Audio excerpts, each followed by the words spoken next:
Hello, everybody. It's 1:30. I really appreciate that y'all would join us today for just a chance for us to touch base with some local business owners. I wanted you to have a chance to ask questions to the city in a smaller format than, say, a Facebook comment or a press conference setting. So I have a few just opening comments here, but I have quite a few staff members on the line with us today. And really, this is about hearing from you guys and just hearing any questions that you have. So just as far as opening comments, obviously, the City Council extended the all-in Amarillo order yesterday, and that will stay in place until April 30th. So that now matches the governor's order on restrictions for non-essential businesses and essential businesses across the state. I think one of the biggest questions we have is, when are we going to reopen our city? When are we going to reopen our state? When are we going to get back to doing things business as usual? And I think the when question, while it's most common, is probably a better question if we were to say how. How are we going to reopen our city? It's going to come in stages. It's not going to be just, okay, the order's lifted and we're 100% back to business as usual. It's gonna come in stages, and part of how we're determining what the stages are going to look like are roundtable discussions with leaders like you. So your input right now is so very valuable to us, and we can talk through more specifics if your questions, if you have questions about what we're thinking about stages or what we're thinking about criteria to reopen the city. I'm happy to share the factors that we're thinking about right now. Also wanted you to know that the City Council in the next 10 days will be holding industry roundtables to hear input from community leaders. So if you are a local builder, a local realtor, a hotelier, someone involved in large retail, small retail, restaurants, nonprofits, churches, and banks, those are the categories that we are going to try and have roundtable discussions with. So if Gary and Jason don't mind, I might just put them on the spot and they can help us steer anybody interested in participating in one of those roundtable discussions.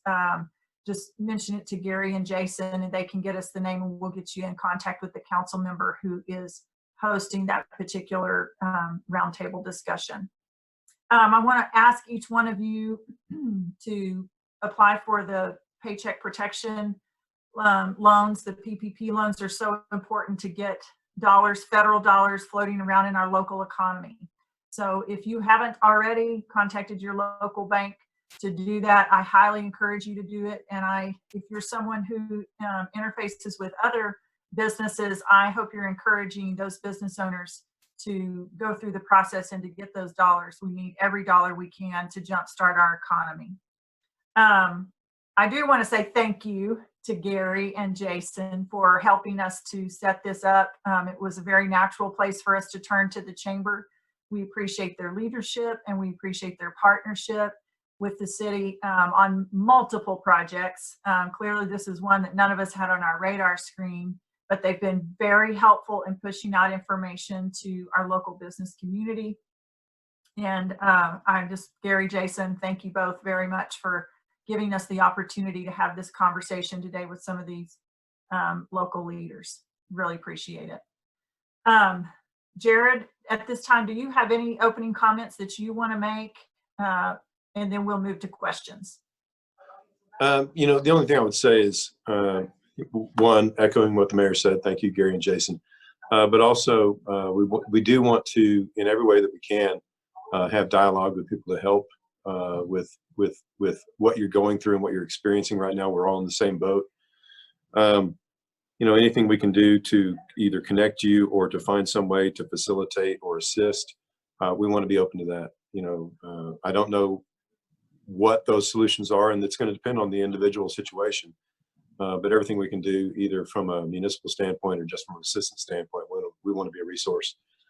So, Mayor, that's all I would add. Thank you. Okay, so if maybe you're still new to Zoom, but there is a way for you to raise your hand or in chat, even at the bottom of your screen, you can click chat and type a question. So if you want to raise your hand, then Stephanie Coggins, who's helping us host this call, can turn on your mic and we can hear your question, or you can drop a question there in the chat box. We'll see it and just read it out for everybody to hear. So don't everybody go at once with your questions.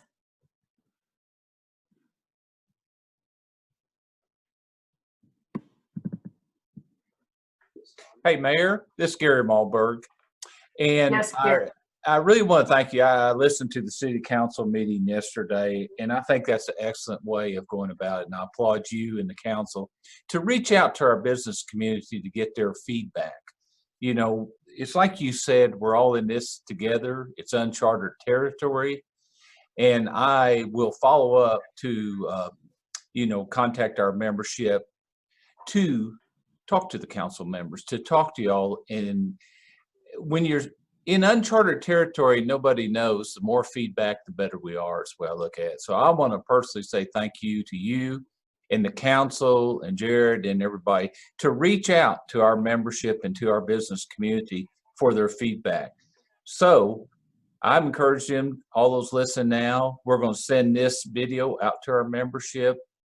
Please follow up with this and provide us your feedback, since we're all in this together. Thank you, Gary. Yes, ma'am.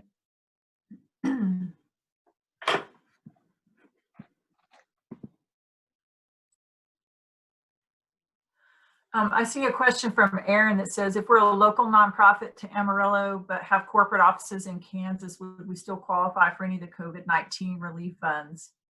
Aaron, are you talking about the federal funds? I think the answer is yes, but you may have to go through your home office. Maybe you want to jump on, and Gary or Jason want to add to that? Well, we're just continue to provide information, on our website. We encourage everybody to go to the Amarillo Chamber website, Mayor. We're getting information from the state level, from the, from the federal level, and just places you can contact to answer any questions you have. But if you have a particular question, if they'd like to contact the chamber after that, myself or Jason will follow up and try to get the answer for them. Yeah, and I think left my notebook downstairs, but I think the SBA might even be able to field that question for you, Aaron. I have that phone number written in my notebook that's downstairs, but if you want to contact me afterwards, I'll be happy to get it to you, because I think that's I think it probably just depends on how your nonprofit is set up. Some of those are more like a local franchise versus just a satellite office for the corporate. So we can definitely want to plug you in with somebody that knows the answer. Mayor Jason Harrison's getting ready to provide that number for Aaron. Oh, great. So that's getting ready to come up as we speak. Okay, thanks. I appreciate that. Yes, ma'am. Okay. Next question I see, Steve's asking, are there plans underway for a major shop local effort so that it's ready to roll when the economy opens?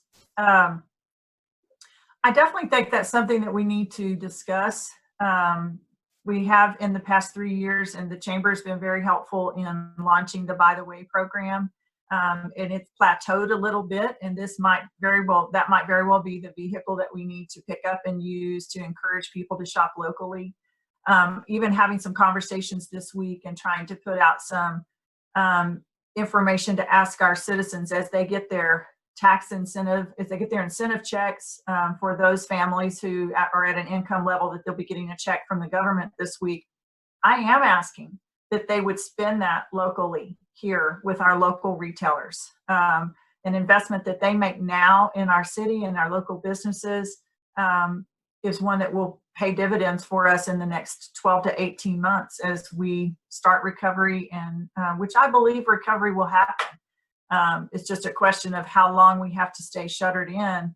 That I think affects how quickly our rebound is going to be. So I think it's a great question and something that we're taking note of, because I think it would be a great tool to come back with a Shop Local campaign, as it's just another form of our Amarillo patriotism, taking care of our local retailers. Great question. Okay, there in the chat, you can see Kevin Carter posted the phone number to the SBA and Gina there. She gave a great presentation at City Council yesterday. Yeah, that's great. Thank y'all for jumping in on that.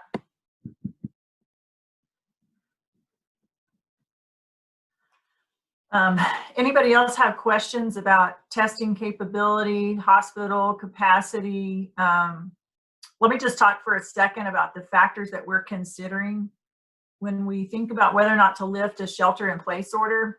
We're balancing. The reason we did the shelter-in-place order is to balance the health of our community, and it does what we benefit from over on this side, health of our community. It definitely costs from this side of the equation, which is economic health. So figuring out how to prioritize this one without destroying this one is definitely the challenge. The longer we stay sheltered in, we know the more damage we're doing to our economy. But we also know that at the bottom line, sheltering in is saving lives, and you can't put a dollar value on even just one life. So there's an inherent conflict there. But I think it is helpful to talk to you about what we're thinking about in considering when will be the right time to lift the shelter-in-place order. Testing capacity is a very big component. Will we at that time, we're continuing to increase our testing capacity, and right now we have enough tests to test everyone who's symptomatic.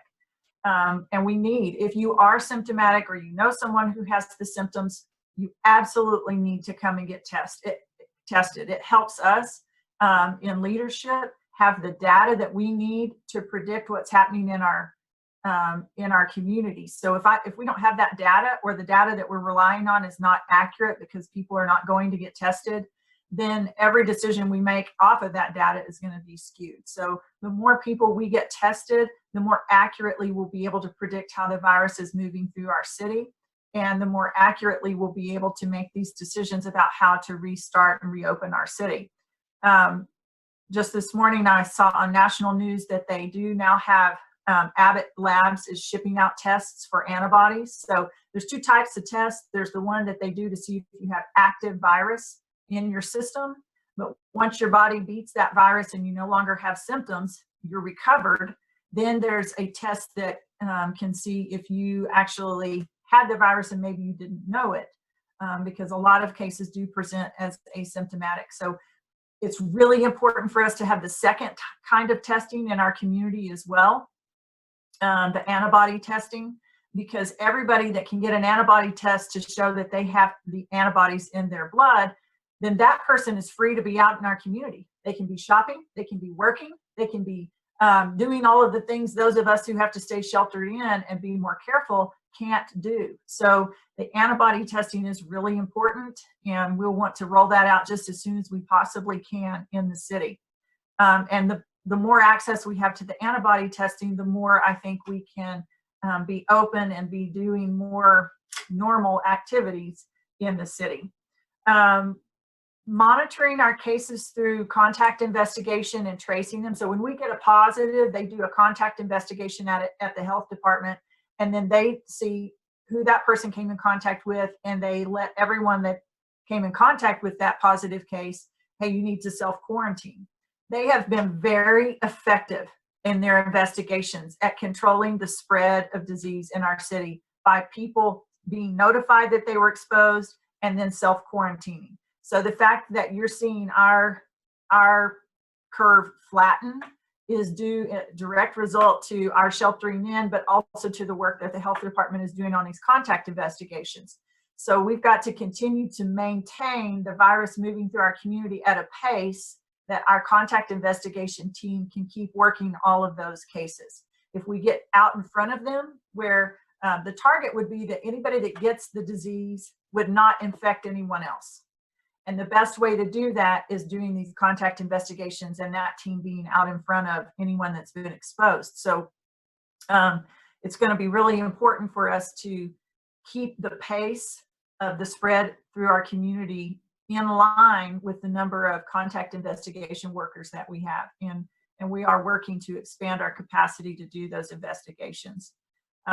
Obviously, hospital surges and hospital capacity is one of the factors that we're thinking about.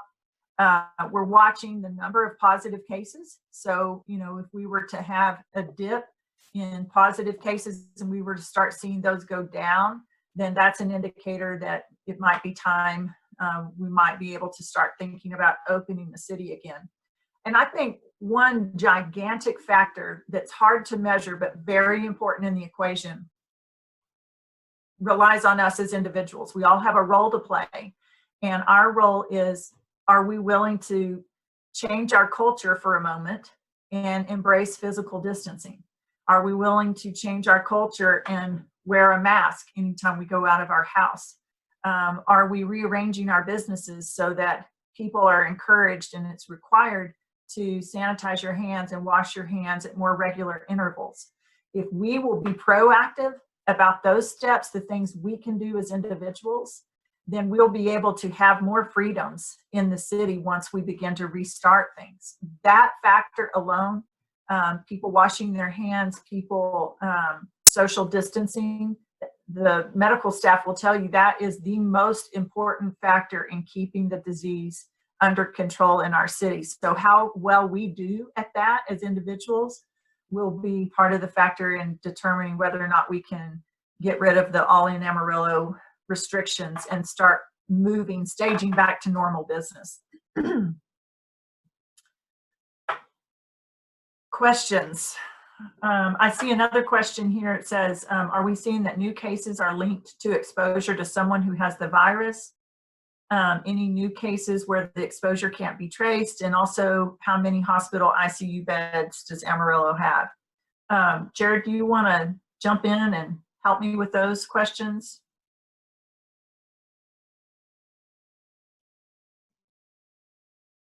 Yes, if I can get my Can thing you see to, them? Yeah. yeah, I had to close the chat so I could open everything back up. I think once we got to the point where we had community transfer, local transfer, all of the new cases are assumed to be and have almost exclusively been proven to be connected to local transfer. So once we get to the point, we were trying to keep local transfer from happening while we're in stage yellow. Once we had significant community transfer, that was our trigger for switching to red, because that also happened at the same time, or was correlated with a reduction in travel. So as travel stopped, we knew that cases probably weren't coming from outside, and through the contact investigations, we could usually establish where the exposure point was, and it was almost exclusively local transfer. So at this point, it's almost exclusively community transfer, local transfer for getting cases or the expansion of cases. Any new cases where exposure can't be traced? We have not had cases where we could not trace the exposure yet. That was what you saw in Lubbock when at the very start, they had one case where they tested positive, or they told this person to isolate. They did not isolate. And they went to parties, they went to restaurants, they went shopping, just lived their life, and really lived a large life for a day or two until they got their test result back and it came back positive. They could not identify what all the potential exposures were with this person because they did not isolate as they were directed by the health authority. So that's why they did the notification of where this person had been. Like you saw the Rosas and other places where that person had been in Lubbock. But in a situation where you have a good handle on the contacts of that person while they were, before they got tested and before they isolated, that's why Lubbock has not since then published any of that. Same is true in Amarillo. The reason we haven't published travel or movements of positive tested persons is because we have a good handle through the contact investigation of where they've been. So that's how that works. How many hospital ICU beds does Amarillo have? I don't know that number off the top of my head, Mayor. I'm sorry. And we can get that and get it to Gary so that he can put that out. We do have capacity right now. As you heard on the meeting earlier today, we have one person on event at BSA and one person on event at Northwest. We also have 4 people who are not positive but are being evaluated and isolated as possible positives. They have a test outstanding. at Northwest. I think it was at Northwest. So we don't have a lot of beds being taken up right now. But we're, we do have some capacity. We don't have unlimited capacity. I don't know what that exact number is, so I don't want to overstate, nor do I want to understate the exposure that we have there. Is the health department requiring family members of a positive case to self-quarantine? We are requiring anybody who has had contact with a positive case to quarantine. But that contact is going to have to meet certain parameters, and the health department is going to be the best ones to answer that. So we'll make sure and get a good answer for that the next time we have a press conference. Mayor, I'll make sure, and Stephanie, you'll help me make sure that we get that to public health so that we can answer that better, because my answer is very much not a public health type answer. Mayor, if you want to add into that, please feel free. I was just going to add back on the hospital bed question. The data that I saw this morning showed we had more than 80 ICU beds available. So that's the count as of this morning. I think that's all I had to add to those questions, Jared. There was a question about using a 703 loan to replace income, and I'm going to just have to defer that one. If there's somebody on our team that knows where to direct that question, jump in.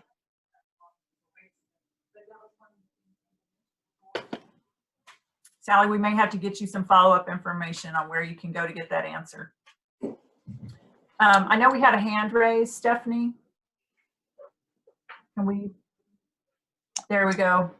Mr. Jackson, your mic is hot if you want to ask your question. Oh, hey, thank you, Mayor. I appreciate your time. Hey, I may have missed this. I apologize if I did, but I was just wondering, is there a plan in place right now to have maybe like a Tiger team or something that's looking at what the rollout looks like to get back to work? And in particular, I mean, obviously, I think based on your conversation, it's not going to be all at once. It's going to be kind of a rollout based on a little bit of a time, until we get to a point where it's safe for everybody to go back to work. But is that going to have restrictions on it? Is it going to require mandatory testing for people to go back, in your mind, based on what you know, to require special precautions like sanitizing stuff, wearing masks? It's going to only be for like certain businesses that are certain size. Yeah, that's a pretty heavy question. Sorry. No, it's good. It's good. What you asked in 30 seconds may take me a few minutes, and Jared a few minutes to weigh in on. So yes, we have, what we decided to do as a council is to touch base with people instead of creating one large task force to talk about restarting our city and also how we recover economically. Really, there's two components. There's what happens in the next 30 days to reopen our city, and what happens in the next 12 to 18 months to recharge the economy and actually begin recovery in our city. So rather than having one large task force, we decided to tackle it by industry roundtables. So each council member will be hosting 2 roundtables for multiple industries throughout our city. And then each council member will select their own leadership roundtable. So they'll be having 3 to 4 roundtables each in the next 10 days. And then we're going to come together in 2 weeks as a council, having done all of that public engagement. And we're using the same framework of questions so that we can pull all of that information together and hopefully have a very robust conversation about ideas that came from the community, how to stage the restarting of the city, and what should we have our targets on for how we recover economically. So both the 30-day window and then the longer 12 to 24 month window. So I think that answers the first part of your question. And then after that, I think you moved into as far as expectations on the staging more the next 30 days, what will be required of businesses as they move back into opening. And that's a moving target right now. That's part of why we are doing those roundtables, is to hear from businesses on what they're capable of doing, what they think they're willing to do. As I said a moment ago, a lot of it depends on our personal willingness to change our behavior. Are we willing to wear a mask? Are we willing to be very conscious of staying 6 to 7 feet away from each other? Those two factors alone will drive how the virus spreads through our city. So if we're on board with making those changes in our businesses, enforcing them, reinforcing them, reminding, incentivizing them, then that will certainly play into whether or not we from a city level have to mandate things. I don't think we in our culture here respond very well to government mandating things. We much prefer to be in our own driver's seat, driving our own responsible behavior. And I trust the responsible leaders in our community for setting up their own businesses. We've seen that. We've been on the phone with grocery stores and big box retailers in the last 2 weeks. And I'm very pleased with the cooperation that we've received from them. Whereas other cities have had to put restrictions on number of people that could come into their stores, and they've had to lay out a bunch of guidelines. We haven't had to do any of that. Our local store managers have been on the front lines doing what they needed to do to keep their employees safe and what they needed to do to keep their customers safe. So, it's a little bit of a moving target for them. They're experimenting, they're seeing what works and having to make changes as they adjust. But I think you're going to see from the city government point of view, we would like to leave as much responsibility and thinking power in the hands of our local business owners and our local citizens, rather than driving a bunch of mandatory requirements out of city government. Now, we have to balance that. We have to all be in the same vein on that in order for that approach to work. But I think that's definitely what we're targeting. Jared, how do you want to add into that? I don't really have anything to add. I was going to touch on some of these other questions if you wanted to let me do that.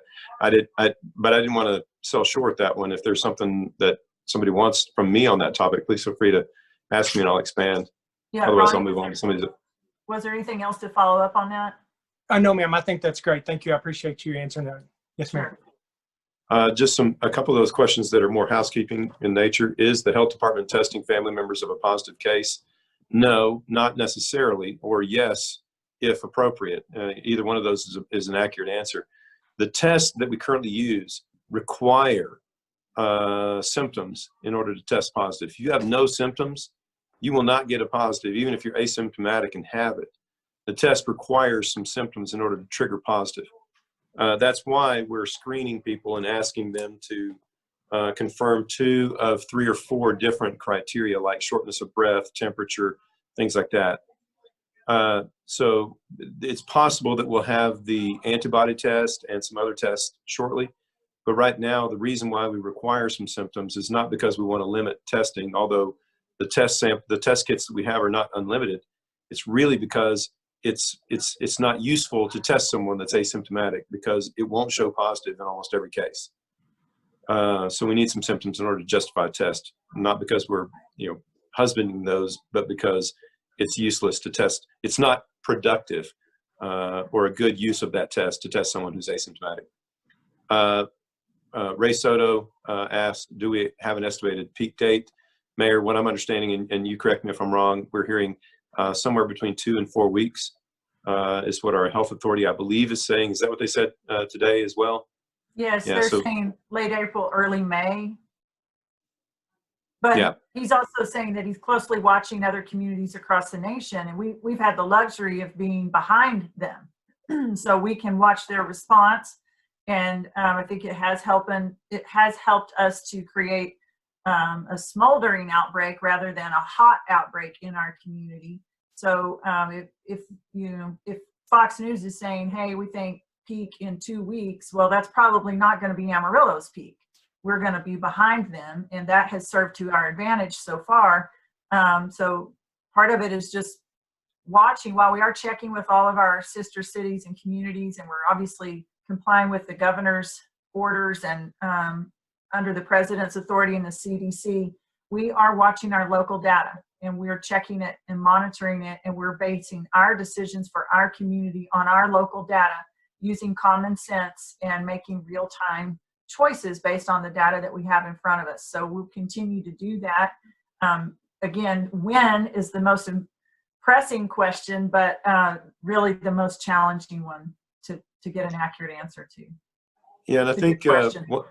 one thing that's important to note is how we go forward and how we peak or don't peak, how we can stay at a simmer rather than a hot spot is dependent upon not only what we do as a city, but also as two counties and a health authority. We don't control our own destiny. We are a hub for every single person in the Panhandle and really people into Oklahoma and New Mexico. So we are relying upon the responsible decisions of those jurisdictions as well. Most of them don't have their own health authority. Most of them rely upon the Department of State Health Services to administer their contact investigations, to make recommendations to their judges and mayors on what orders they need to put in place. So it relies upon all of our neighboring counties making responsible decisions as well, because anytime they have health issues, anytime they have what they suspect might be COVID, they're probably not going to their clinic in whatever town they live in. They're probably coming to Amarillo to get tested. So we will need to continue, and we will continue to coordinate with those other jurisdictions to make sure and to help them hopefully stay consistent with what we're doing. We know that's not the case unilaterally, and we're monitoring those other jurisdictions to in the hopes that it doesn't complicate things for all of us. As far as Charlotte Pence. I'm sorry, I totally butchered your name. I'm sure that's never happened before. How do local market representatives become part of those roundtables, especially on boosting the local economy? I'm going to do what I don't normally do, but if you have a pen handy, I'm going to give you a key person in the city manager's office who can put you in touch with the appropriate team. I make no guarantee. I make no guarantee that everyone's going to get put on a team, but all of our council members are working with different groups, and we will do everything we can to put a reasonable number of people on those groups. But if we have overwhelming interest in one group or another, it might create a situation where we can't have everyone on there, because it just wouldn't be a functional conversation. But if you would, with your contact information, your business, and your what you do, if you would send that to Stephanie.Coggins@Amarillo.com. So that name is, there it is, right there on the bottom. Good job, Stephanie. Stephanie's always right on top of it. So the speed with which she put that on there is indicative of the way we'll work with you to get you plugged into an appropriate group with a council member for you to be able to share your input. Just understand that if we don't reach out to you, we will reach out to you and say, I'm sorry, we just don't have space on this one or something like that. I just don't know how much interest there's going to be, and I don't want to overpromise. So we definitely want y'all to let us know if you are interested in participating, and if at all possible, for capacity reasons, we will make that happen. Will the city have a drive-through testing again? We're continuing with drive-through testing as we talk. They're happening at the fairgrounds, at the Tri-State Fairgrounds.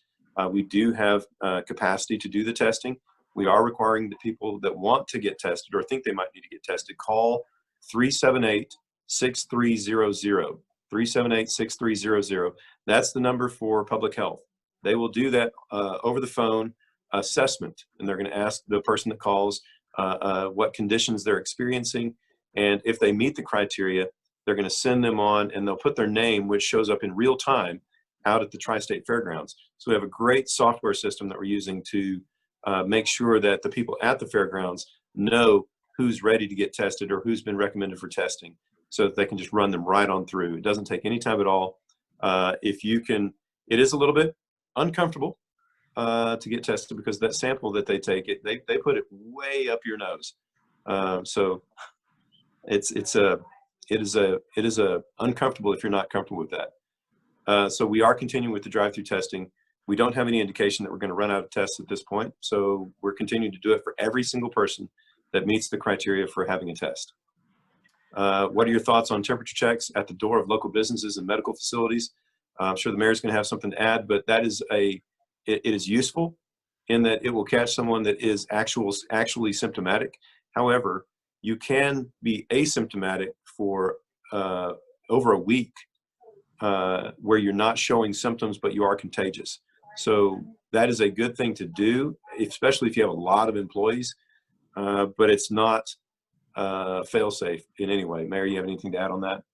Yeah, I think it's one of the layers, and this is going to be a layered approach as we're making these changes and putting more than one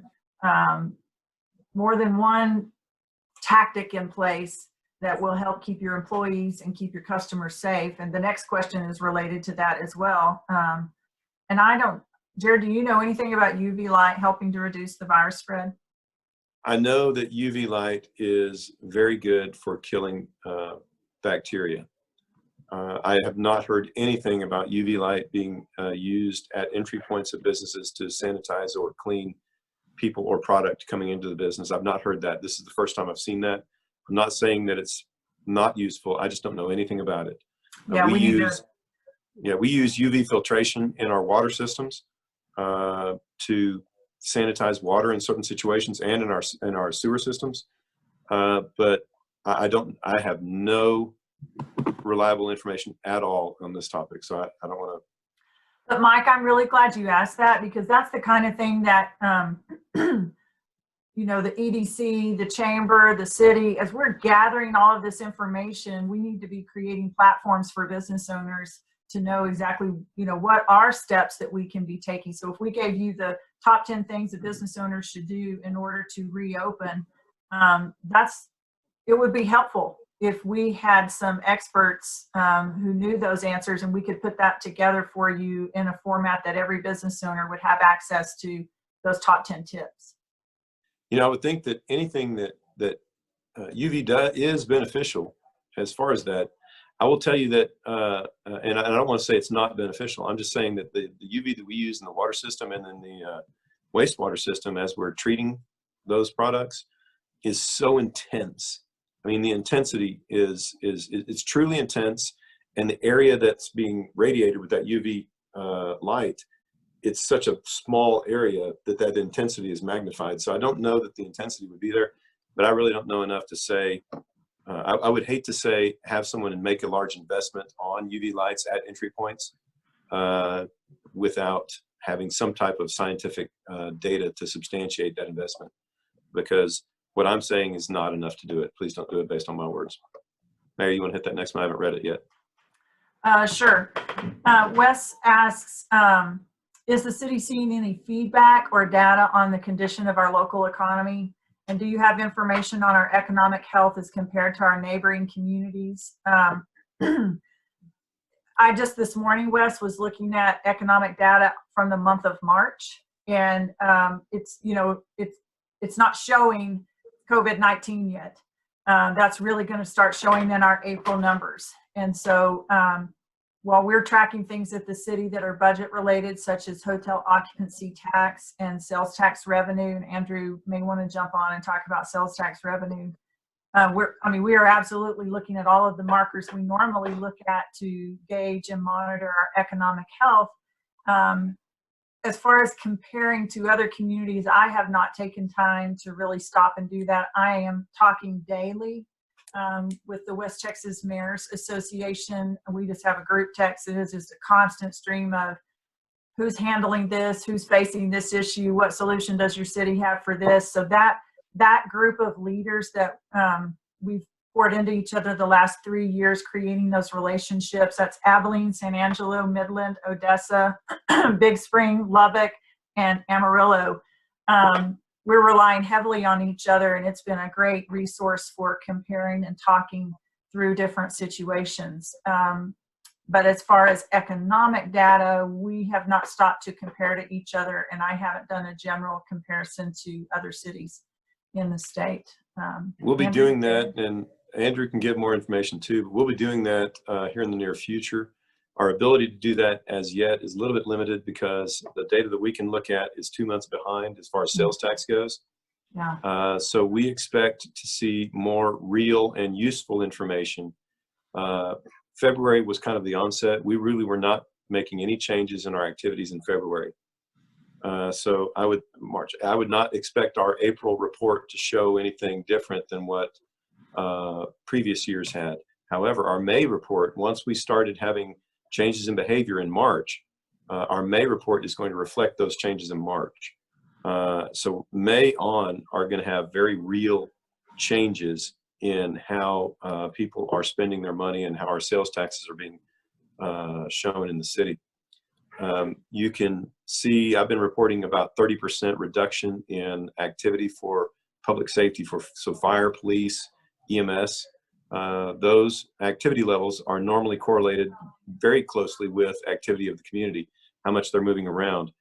There's probably a little less correlation to how much they're spending, but I would expect us to see a reduction in sales taxes. I don't know if it would go all the way down to 30%, because in certain sectors, in certain markets, we're seeing a significant increase in activity, like home improvement, like taxable grocery, and a few other, of the essential business type activities. So I don't know that it's going to be a direct correlation to the changes in our public safety activity. Andrew, anything to add there? And Andrew, I'm going to interrupt you just a second. Wes, our economy was so strong before this happened. Our housing starts were up. Our sales tax numbers were up. Our hotel occupancy was stable. So many things now, from a large scale economic, energy was struggling. And, commodities prices are always up and down, but really overall, we were so strong.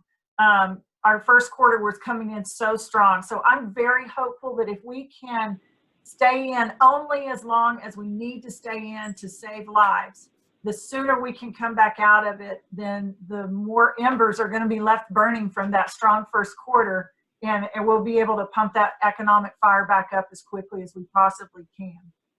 Andrew? Sure. I just wanted to add, like Jared mentioned, we're not really going to know until May sales come in what the impact is. So what we've done is taken a look at our top 400 taxpayers, the confidential data that we receive and can analyze, and really looked at each taxpayer, noting who's closed, who isn't. And we've also mixed in some GPS data that we've been able to get our hands on through a retail company to kind of track the traffic patterns, so we can see if some industries have seen 70% decline, 60% decline. And that's kind of helped us do a projection to try and prepare for what we might see in May. But we're trying to look at all the available data that we can use. Jared, and we're definitely going to take advantage of that information to leverage it in any way possible as we come out of this to recruit. If there's something we can identify as something that makes us unique or advantageous to a business, and our relative isolation from other communities, I think is going to be a very obvious takeaway from this, because our experience is dramatically different than most cities our size in Texas or across the nation because of their proximity to other cities of similar size. Population density has a very real impact on how quickly things spread and our ability to react. So we can react very quickly. I think this will pair well with what we have going on at Texas Tech and the possibilities for bio research and things like that. But it's a little premature right now to know how we're going to be able to utilize it. But we'll definitely analyze the takeaways from this and be able to and use them from an economic development standpoint in partnership with AEDC, and then also with our own economic development efforts. Jared, can you just preview a little bit? I know y'all are still working on it. It's just very early, but you're working very hard on some budgetary changes within the city. Can you talk about within that? the city, within the city itself, we're estimating somewhere around $10 million loss of revenue just this fiscal year. So through the end of September, we've already identified a significant amount of cuts that we're going to make to balance that out. We're going to work to not utilize reserve funds.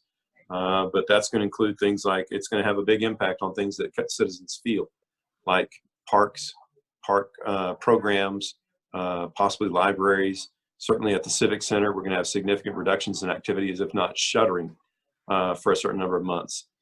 In the industry, in the convention and Civic Center industry, they're not expecting significant resurgence or even small resurgence in those facilities until October or so. Now that's preliminary. It could end up that's a overly dramatic view, or it could be that it's not till 2021. So we're making plans for the more impactful changes in how people do that. So we're making plans to be able to accommodate the worst case scenario. That's why we're working on such a large number as far as reduction in revenue over the next 6 months or so.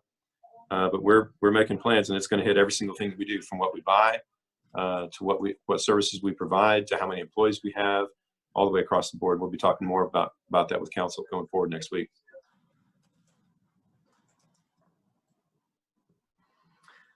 I see that Roy has another question about, are we having trouble stocking PPE? And can we recommend a reliable source of face masks for local businesses? Jared, you want to take that one? Yeah, the recommendations at this point are not for businesses and non-medical personnel to be using medical supplies. So PPE, in the sense that we're talking about surgical masks and N95 and things like that, I would not be looking for that, because that is going to be a challenging thing to find right now for commercial use. However, I would also say that my mother-in-law is a great example. In fact, I got one right here. You'll notice that it's very much Navy-centric because I'm Navy. My mother-in-law wanted to make it special for me, but she's made the cloth mask is what is recommended for businesses that are providing services to citizens and to customers. I went to I hate to recommend a business, but I went to a restaurant earlier today, and they had a great job of cloth masks for every single person that was interacting with the public. So I would say that and they made those themselves. My mother-in-law has been making them. There's a bunch of retired ladies in town that have been making those things. I don't know that there's a database of people that we can refer those people to, and they're selling them for cheap. $5 or less for these cloth masks that can be washed. But I don't have a reliable source of medical or commercially manufactured masks, for no other reason than because they have not changed the recommendations. The CDC nor the president changed the recommendations on should you be wearing a medical mask if you're not in a medical responding position. Is that different from anything you're hearing, Mayor? No, the CDC has published guidelines if you're into sewing and doing your own thing, or you can find somebody to sew them for you. The CDC has published guidelines on how to make those in order to make them as safe as possible. I think another question just came up there, Jared. Right, is there a way to create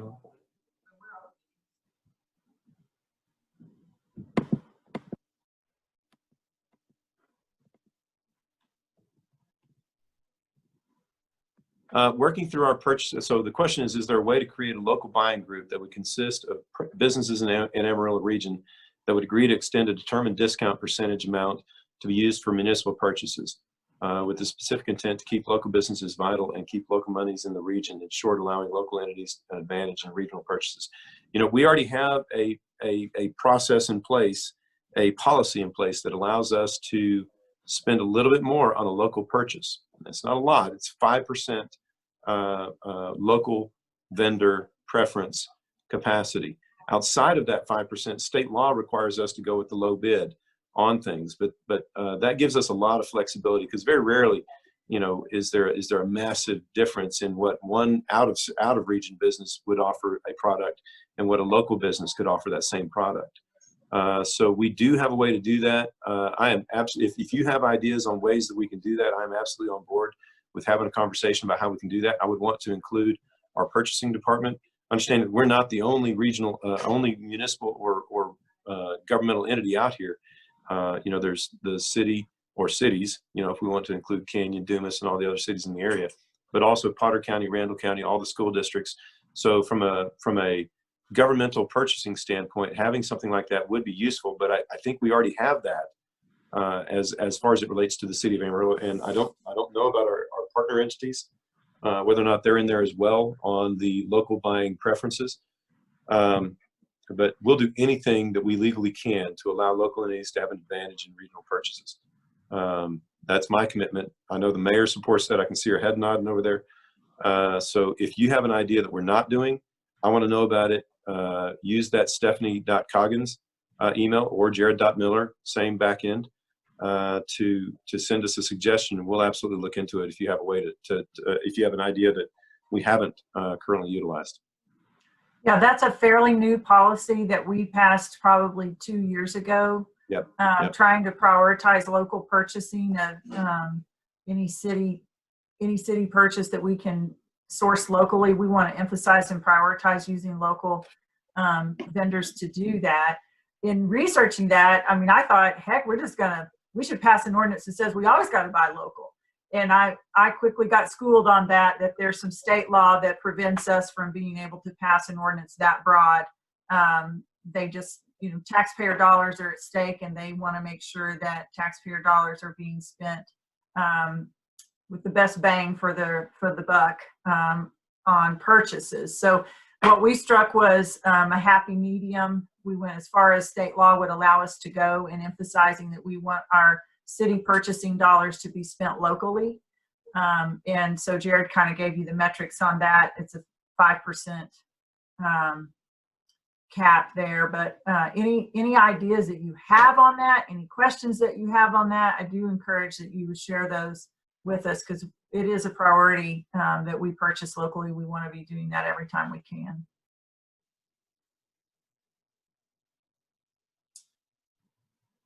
Any other questions? You guys have had great questions. Something that has come up this week in press conferences, but we didn't talk about on this this call, that I want y'all to know about, is just how fabulous our medical community is, and how hard our hospitals are working to be in partnership with each other, both in their standard of care, but managing our surge capacities and working with our health department, and then working with, of course, a very important partner in our medical community, Texas Tech. And it's very exciting to see them solving problems together as a team. When we were short testing kits several weeks ago, Texas Tech came up with a way to create the medium that the swab gets stuck into to preserve the testing sample. And so they were able to swap that medium with another company for swabs. I mean, it was sort of crazy, but what it did is it really opened up the door for us to have the testing capacity we needed at the drive-through testing center. I mean, really just in the nick of time as this was starting to community spread throughout our city. And they're doing it again in signing up and developing studies using people in our community.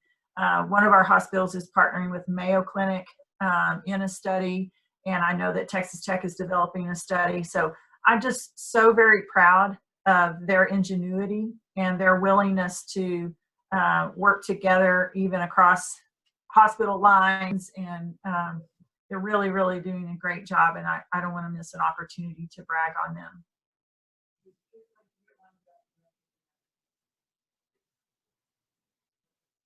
Jared, any final thought? Well, we've got the good face mask information that Stephanie put on there at the bottom. I'm sorry I don't have anything special to add there. It's something pithy or really useful that makes you hang up going, wow, I'm glad I got on. But hopefully that was this is a useful conversation. I see Roy with the thanks, but the real thanks is not to us, it's to y'all for taking time to get on here. Really appreciate everyone who took the time to get on with us and ask questions, and just to sit in and listen to what's going on. It's useful to us. I know it's useful to the mayor. So please keep it up. The positive input, the productive and constructive questions, seeking input and real input is appreciated, because not all of the input we've received is constructive, and that is what it is. But I really appreciate everyone's time. Yeah. So thanks again, Gary, Jason. Just looking at so many of your names, I see the sacrifices y'all are making to shift your businesses, to keep your businesses open, to take care of your employees, even if they're not able to work. I know many of you are still covering payroll and meeting needs. And so I can't thank you enough. You're the backbone of who we are here in Amarillo, both economically, but from a leadership point of view too. So let's all choose to continue to hope, continue to pull in together, and we'll make the choices that we need to stand through this and to come out okay, not just okay, but great on the other side of this. So don't hesitate to contact Jared or me if you've got questions or ideas. We really want to hear your input, and we appreciate your time today very, very much. And I know So, well, and not to jump in right at the end, I know the governor is working on putting together some plans that he's going to announce on Friday to kind of lay out a framework for how we roll back into more open markets. So we'll be watching that just like y'all. I'm sure that if past actions are any precedent, he's going to make it flexible enough that each different jurisdiction can make decisions based on what we're experiencing. Because what works in Houston or Dallas, where they just had the most number of deaths they've had yet, is not necessarily the solution for Amarillo. So that's what we're looking for, and we'll watch that with bated breath as y'all are watching it, and we'll be sure to be responsive to questions on that as soon as we can analyze it. Okay, thank you all very much. Hang in there.